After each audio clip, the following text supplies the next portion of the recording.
वो कहता है दुनिया का कोई मुल्क जहां पे बहुत डेमोक्रेसी हो, जहां पे कुछ भी हो, अगर वो हमें सपोर्ट करता है हम उनके साथ। वो मजलूम है, वो आवाज की तलबगार है। स्पेसिफिकली पीएम मोदी से। Exactly, because you people are the largest democracy in the earth. आपके यहाँ फौज की मजाल की मतलब कोई प्राइम मिनिस्टर तो दूर की बात है, कोई सेक्रेटरी ऑफ डिफेंस के सामने आके बिना टोपी के आके खड़ा हो जाए।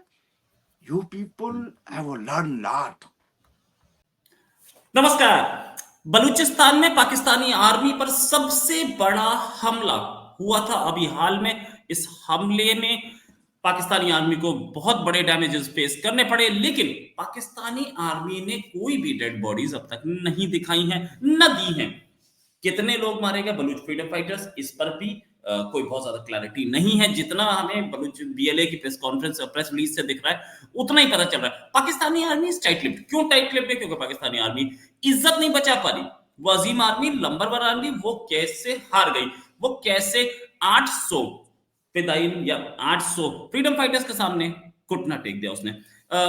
एक चीज ये कि डेड बॉडीज अब तक नहीं दी गई हैं। दूसरी चीज ये, पाकिस्तानी आर्मी अब बलूचिस्तान के अंदर घुसने से डर रही है। इस तरीके के हमले अगर और होते रहे तो इस बार तो माफ कर दिया गया था, अगली बार अगर माफ नहीं किया तो सारे चले जाएंगे। मैंने आपको वीडियो भी दिखाया था कैसे पाकिस्तानी आर्मी घबराई हुई थी। अल्लाह से, अल्लाह बिल्कुल इबादत करो भाई, अल्लाह की इबादत करो, प्लीज हमें बचा लें। और वो जिस घबराई, और बलूच फ्रीडम फाइटर्स हम देख रहे थे, कोई डर नहीं था, क्योंकि वो शेर हैं और शेर अपनी गली में जिस तरीके से घूमता है वैसे ही वो घूम रहे थे। इसी पे बात करने के लिए हमारे साथ बिलाल बलूच साहब फ्रांस में रहते हैं और बलूचिस्तान मूवमेंट में पार्ट भले ही ना हो, या पार्ट हैं या नहीं है, मेरे पास इंफॉर्मेशन नहीं है, लेकिन बलूचिस्तान मूवमेंट पे कवरेज इन्होंने बहुत बड़ी की है। बलूच साहब, बहुत बहुत स्वागत आपका हमारे शो पे। बलूच साहब, एक चीज के ये पाकिस्तानी आर्मी अब क्यों डरने लगी बलूचिस्तान में घुसने से? देखिए, इनकी हिस्ट्री आपके सामने है। क्योंकि आप भारत से हैं, आप जानते हैं, 71 जानते हैं आप, 65 जानते हैं आप, सियाचिन जानते हैं आप, कारगिल जानते हैं आप, सब कुछ आप जानते हैं। इनकी एक हिस्ट्री है इस आर्मी की।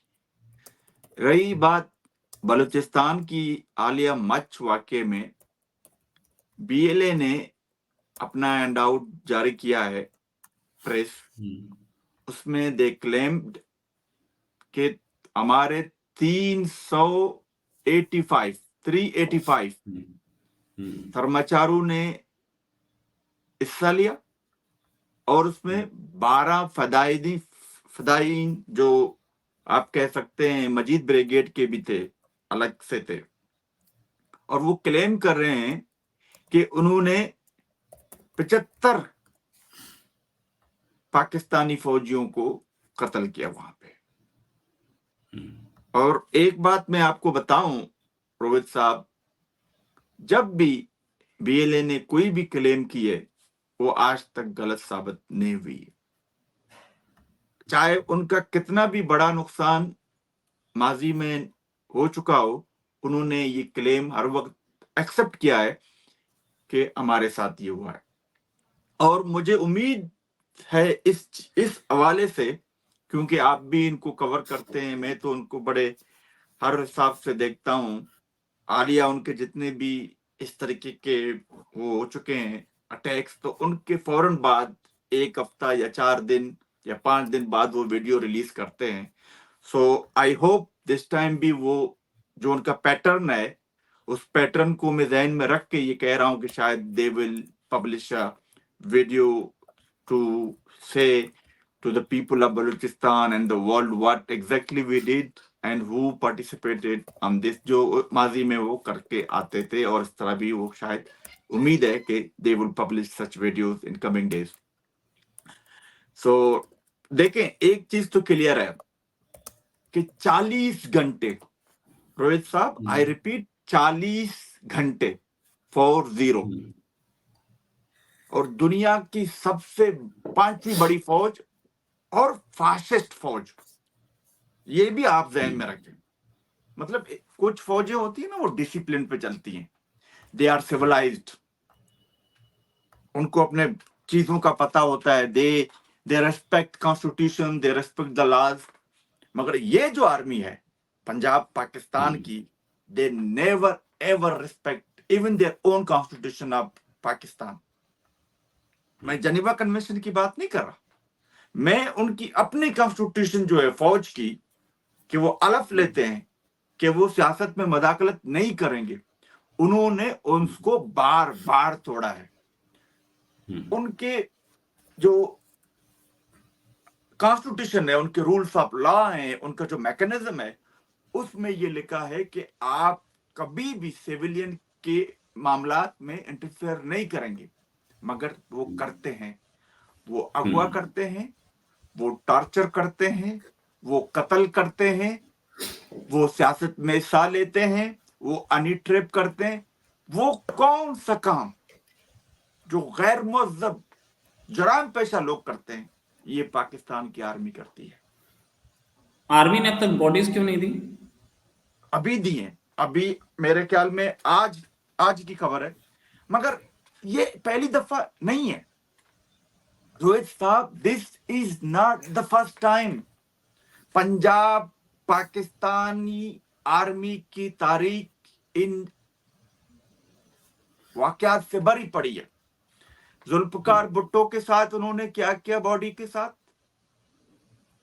हमारे दूसरे शहीद अकबर बुगटी की बॉडी के साथ उन्होंने क्या किया, कफ मतलब तो ताला लगा के एक गंदे से संदूक में उसकी बॉडी की बेरमती की गई। इन्होंने 1971 में औरतों के साथ क्या किया, बंगाली औरतों के साथ। डू यू रिमेंबर रोज साहब, या may I remind you again and again, इन्होंने जेनोसाइड किया बंगालियों का, औरतों, बच्चों, बूढ़ों, मतलब वो कौन सा चीज नहीं उन्होंने नहीं किया। और यहां ये तो पर कल की नहीं, ये लेट तो मी कल की फिनिश, पीएलए की प्रेस रिलीज में लिखा था कि आप बंगाली मत समझना हमारी औरतों को। Let me finish. उन्होंने या पंजगुर में भी जब इनके मुजाहिदीन, जो फ्रीडम फाइटर आप उसको कह सकते हैं, मैं मुजाहिद का लफ्ज नहीं यूज करूंगा, फ्रीडम फाइटर, मुजाहिद में फिर वो रिलीजियस चीज आ जाती है। एंड मैं श्योर हूं, मैंने इनकी पूरी चीजों को ऑब्जर्व किया है, देखा है, journalist, they are real freedom fighter. वो इतने सिविलाइज्ड हैं, वो इतने जनीवा कन्वेंशन को भी फॉलो करते हैं अपने जंग में। जब वो इनकी बिलों में घुसते थे, इनके बच्चों को, इनके औरतों को, इनके बूढ़े मर्दों को वो कुछ नहीं कहते थे। मगर फिर वही बात कि इनका जो सामना है वो एक अनसिविलाइज्ड लोगों से है। और कल भी, परसों भी उन्होंने बाडियों को जिस तरीके से बेरहमी की है रोहित साहब, वो पाकिस्तान एक करप्ट मुल्क तो है, अनसिविलाइज्ड आर्मी उसकी है, एक सब सूबे की डोमिनेशन पूरे चारों तीनों सूबों पर है। मगर आपने एक ट्रीटी साइन किया है, उसको कहते हैं जनीवा कन्वेंशन, और उसी के बलबूते पर जब आप लोगों ने इनकी पतलूनें उतारी थी 1971 में, आपने उनको ब्रेकफास्ट भी दिया। बल्कि मैंने एक किताब में पढ़ा था कि जब वो वापस गए 10-10 किलो इनके ज्यादा बड़े हुए थे, इतना ज्यादा खाते थे बनस्पत अपने उस वहां से। तो ये कोई सिविलाइजेशन की चीज होती है, आप मुझे बताओ। मतलब इनको कौन पूछेगा, कौन इनसे बात करेगा रोहित साहब। वो एक आर्मी है, वो एक ट्रेंड आर्मी है, चाहे वो बीएलए है, चाहे मजीद ब्रिगेड है, उसका काम है, वो कोई आपके औरतों को आके नहीं मारते, आपके बच्चों को आके नहीं मारते, वो डायरेक्ट अटैक आप पे करते हैं, आपकी ऑफिसरों पे, आपकी जो भी उनके सामने आता है हथियार लेके पाकिस्तानी फौजी वो करते हैं, और आप अनसिविलाइज तरीके से उनसे पेश आते हैं। क्या मेरा एक क्वेश्चन, मेरा फाइनल क्वेश्चन, हम 15 मिनट्स टाइम अप्रोच कर रहे हैं। क्या बीएलए इतनी स्ट्रांग है, या ये सिर्फ एक प्रोजेक्शन था कि 70 किलोमीटर के एरिया में पाकिस्तान की आर्मी घुस नहीं पाई, क्योंकि पाकिस्तानी आर्मी तो इस पर कुछ नहीं बोल रही? कहीं ऐसा तो नहीं कि बीएलए बीएलए का क्लेम है, सच कुछ और है? डेफिनेटली देखें, जिस जगह पे ये वाकया हुआ है वो बहुत ही इंतहाई हसास इलाका है, इंतहाई हसास। बलूचिस्तान में तो वैसे ही हर 5 किलोमीटर पे आपको चौकियां मिलेंगी उनकी। आप समझ रहे मेरी बात को? तो वहां घुसना और 40 घंटे तक उनको महसूर करना, उनकी जो सप्लाई लाइन थी उन्होंने उसको काटा हुआ था, जो वो कहते हैं बीएलए वाले क्लेम करते हैं। उन्होंने हर एक चीज को उन्होंने ब्लॉक किया हुआ था वहां पे। फिर बाद में जैसे वो रिपोर्ट वहां के आते हैं कि उन्होंने वहां की लोकल इंटरनेट को भी काट दिया। सर, आर्मी के जो ट्रूप्स हैं या आर्मी का जो दस्ता होता है या कमांडोज होते हैं, what ever you can name it, उनका जो वायरलेस फ्रीक्वेंसी था वो चल रहा था। बाकी उन्होंने तमाम कम्युनिकेशन वहां पे जो जीएसएम कम्युनिकेशन होता है वो उन्होंने जाम किया हुआ था। तो कहने का मतलब साफ जाहिर है कि दे बिकम मोर कैपेबल। जो लग रहा है अब कि 40 घंटे तक वो भी 385 लोग इनके बिलों में घुसना, this is not a joke, this is must be very alarming. I am quite sure कि उनके जो करता धरता है फौज के जो जर्नल हैं वो सर पे हाथ रख के बैठे हैं कि ये हो क्या गया हमारे साथ, ये क्या बीएलए ने हो जो प्रेस गया। रिलीज जी, वो क्या बीएलए हो ने जो गया, प्रेस कैसे रिलीज हो गया? निकाली थी, यस सर प्लीज कंटिन्यू। हाँ, क्या कह कैसे हो रहे गया, थे आप? सही बात। मैं कह रहा हूँ बीएलए ने जो प्रेस रिलीज निकाली थी उसमें यह भी बोला था कुछ नेशंस जिनका मिशन सेम है वो हमें सपोर्ट करें, मतलब जिनका दुश्मन पाकिस्तान है वो हाँ, हमें ये सपोर्ट मैंने पढ़ा था। I mean they Modi openly से। सेइंग, दे ओपनली सेइंग, क्योंकि देखिए जुल्म 3 कौमों पर हो रहा है, एक सिंधी पे, एक पश्तून पे, एक बलोच पे और एक आम पंजाबी पे।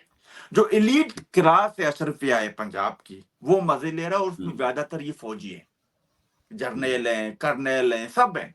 और बदकिस्मती इस बड़े सूबे की ये है कि जितने भी साफी हैं, इंटेलेक्चुअल हैं, वो सब इनको सपोर्ट करते हैं, इनकी अट्रॉसिटीज को सपोर्ट करते हैं। उनमें से 0.80% आप कह सकते हैं या 1% आप कह सकते हैं, रेशो बहुत कम है जो इनकी अट्रॉसिटीज पे बात करती है और फौज को बुरा भला कहती है, बलोचों के साथ है। मतलब ये जो अभी आपने देखा था ना, ये मारंग बलोच साहिबा जब गई हुई थी, क्या आश्चर्य किया इनके साथ उन्होंने। सही नो, आपने ये भी देखा, जिक्र था, ये ये भी जिक्र था। ये देखा था आपने ना? तो ये मतलब ये लोग सिविलाइज नहीं है, पाकिस्तानी फौज के लोग, कर्नल जर्नल जिसको आप कहते हैं। ये बदकिस्मती है इस मुआशरे की, जैसे आप बार बार वो चीजें रिपीट होती है, वो अपने पॉलिटिकल पार्टीज के सर्कल में बंद है। कल तक ये नवाज शरीफ जो प्राइम मिनिस्टर बनने जा रहा है, जिसको ये आसिम मुनीर प्राइम मिनिस्टर बना रहा है, आई मीन फौज बना रही है, ये कल तक मजलूमों की बात करता था। और जो बंद है आज जेल में, जो हर मुसीबत सह रहा है अभी तक, कल पता नहीं ये फिर फौज के साथ खड़ा हो सकता है, फिर इन्हीं के लोग हमें गालियां देंगे और ये लोग जो आज फौज के गीत गा रहे हैं ये फिर हमें दोबारा जो है हमारे साथ हो जाएंगे। ये इस माशरे की बहुत बड़ी कमजोरी है। आप कह सकते हैं this become a cancer of this society. I mean I am talking about the Punjabi people, Punjab के लोगों की। मगर अभी हम इतने खुशकिस्मत हैं कि कुछ लोग अभी भी उनमें सेंस है, they are really intellectual people, they believe on the freedom of speech, they believe on the human rights, they believe on the freedom and everything। मगर बदकिस्मती है उनकी तादाद बहुत कम है। ये जो आप देखते हैं ना स्पेसों में और इनमें अपना कॉलमों में, टीवी में, मीडिया में, ये सब उनके अंडर में आते हैं, दे आर बंदी बने हुए हैं उनकी सबके सब। राइट। क्या हम ऐसे और अटैक्स ऐसे और हमले एक्सपेक्ट करें आने वाले टाइम में देखो बीएलए की तरफ से? रोहित साहब, I don't know about it, मगर इसकी देखें, वो एक जंग है। वो जो लोग हथियार उठा के पहाड़ों पे चढ़े हुए हैं, उनका एक ही मोटो है, वी नीड फ्रीडम। हमें अपनी जमीन चाहिए, हमें अपनी मर्यादाएं चाहिए, हमें अपना कल्चर वापस चाहिए। आपने यहाँ पे मेरे जमीन पे आके मेरी मतलब मेरे हमारे बच्चों से कोई आके ये पूछे तेरा नाम क्या है, तुसी किधर जा रहे हो, मतलब अपनी जमीन पे हमारे ही लोगों को बोलते हैं तुम कहाँ जा रहे हो, और वो भी किसी और लैंग्वेज में। मतलब दिस इज टोटली रिडिकुलस में। तो वो कहते हैं कि आप उनको पंजाब पाकिस्तान बनाने से कोई वो नहीं है, वो कहते हैं बना लो, हमें आजाद कर दो, हमारी आजादी हमें दे दो। That was the point. और फिर देखते हैं, क्योंकि they know their future planning and they have all the things we don't know about it. Prime minister Modi से क्या उम्मीद है बलूचिस्तान को? देखिए, बलूचिस्तान के लोगों से जब मैं बात करता हूँ, वहां की इंटेलेक्चुअल से और वहां के फोर्सेस से, वो मोदी तो खैर दुनिया के सबसे बड़े जमहूरियत के प्राइम मिनिस्टर है। वो कहते हैं दुनिया का कोई मुल्क जहां पे बहुत डेमोक्रेसी हो, जहां पे कुछ भी हो, अगर वो हमें सपोर्ट करता है हम उनके साथ। वो मजलूम है, वो आवाज की तलबगार है। स्पेसिफिकली पीएम मोदी से? Exactly, because you people are the largest democracy in the earth. आपके यहाँ फौज की मजाल की, मतलब कोई प्राइम मिनिस्टर तो दूर की बात है, कोई सेक्रेटरी ऑफ डिफेंस के सामने आके बिना टोपी के आके खड़ा हो जाए। You people have learn lot. आप लोग अपने आप को इस पाकिस्तान जैसे मुल्क से कंपेयर करके माजरत के साथ अपनी तौहीन करते हो जब आप इस तरह की बात करते हो। अफ्रीका में आपने देखा है कभी, इन्होंने भी एक काल किया है, कब्र से एक बंदे की लाश निकाल के और बेरमुती की है। रोहित साहब, अब इनसे कोई रह सकता है इनके साथ? आप मुझे बताओ, can anybody can live with such society, such barbaric people? बातें तो बहुत हैं, किसी और दिन करेंगे रोहित साहब। 100%, या थैंक्स अ लॉट। बिल्कुल, लेकिन मैं जो बोल रहा था वो ये कि बीएलए ने एक बहुत बड़ा डेमोन्स्ट्रेशन किया है कि हम काबिल हैं, we are capable of destroying Pakistani army. This is extraordinary में आप कह सकते हो कि 385 people to go inside there circle and engage them for the more than 40 hours. This is the largest achievement so far I have seen on that side of the BLA. बिल्कुल सही। वो 300 लोगों ने 6 लाख की पाकिस्तानी आर्मी को ransom पे रखा, बड़ी चीज थी।